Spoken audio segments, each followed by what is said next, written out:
بسم الله الرحمن الرحيم. الرحمن علم القرآن، خلق الإنسان علمه البيان. الشمس والقمر بحسبان، والنجم والشجر يسجدان. والسماء رفعها ووضع الميزان، ألا تطغوا في الميزان، وأقيموا الوزن بالقسط ولا تخسروا الميزان. والأرض وضعها للأنام، فيها فاكهة والنخل ذات الأكمام، والحب ذو العصف والريحان. فبأي آلاء ربكما تكذبان؟ خلق الإنسان من صلصال كالفخار، وخلق الجان من مارج من نار. فبأي آلاء ربكما تكذبان؟ رب المشرقين ورب المغربين، فبأي آلاء ربكما تكذبان؟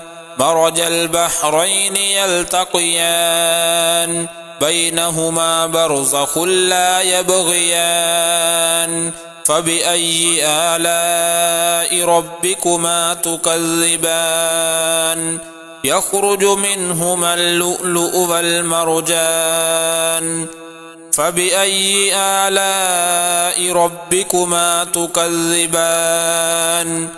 وله الجوار المنشآت في البحر كالأعلام.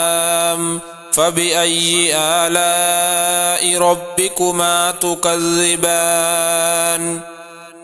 كل من عليها فان، ويبقى وجه ربك ذو الجلال والإكرام. فبأي آلاء ربكما تكذبان؟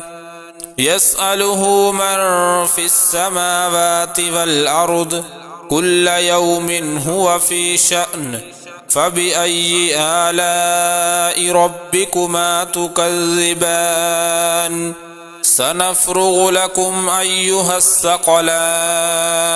فبأي آلاء ربكما تكذبان؟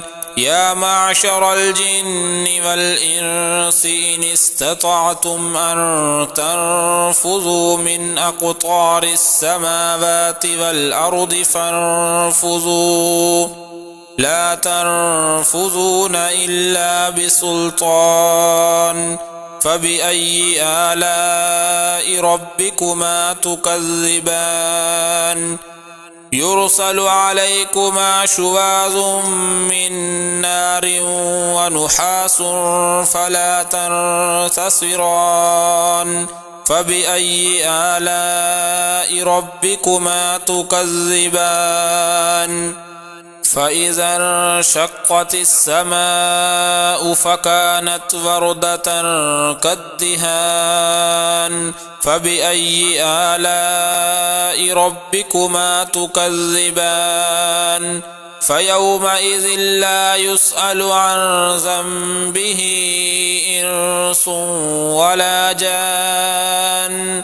فبأي آلاء ربكما تكذبان؟ يعرف المجرمون بسيماهم فيؤخذ بالنواصي والأقدام. فبأي آلاء ربكما تكذبان؟ هذه جهنم التي يكذب بها المجرمون، يطوفون بينها وبين حميم آن. فبأي آلاء ربكما تكذبان؟ ولمن خاف مقام ربه جنتان، فبأي آلاء ربكما تكذبان ذواتا أفنان فبأي آلاء ربكما تكذبان فيهما عينان تجريان فبأي آلاء ربكما تكذبان فيهما من كل فاكهة زوجان فبأي آلاء ربكما تكذبان متكئين على فرش بطائنها من استبرق وجنى الجنتين دان فبأي آلاء ربكما تكذبان فيهن قاصرات الطرف لم يطمثهن إنس قبلهم ولا جان فبأي آلاء ربكما تكذبان كأنهن الياقوت والمرجان فبأي آلاء ربكما تكذبان هل جزاء الإحسان إلا الإحسان فبأي آلاء ربكما تكذبان ومن دونهما جنتان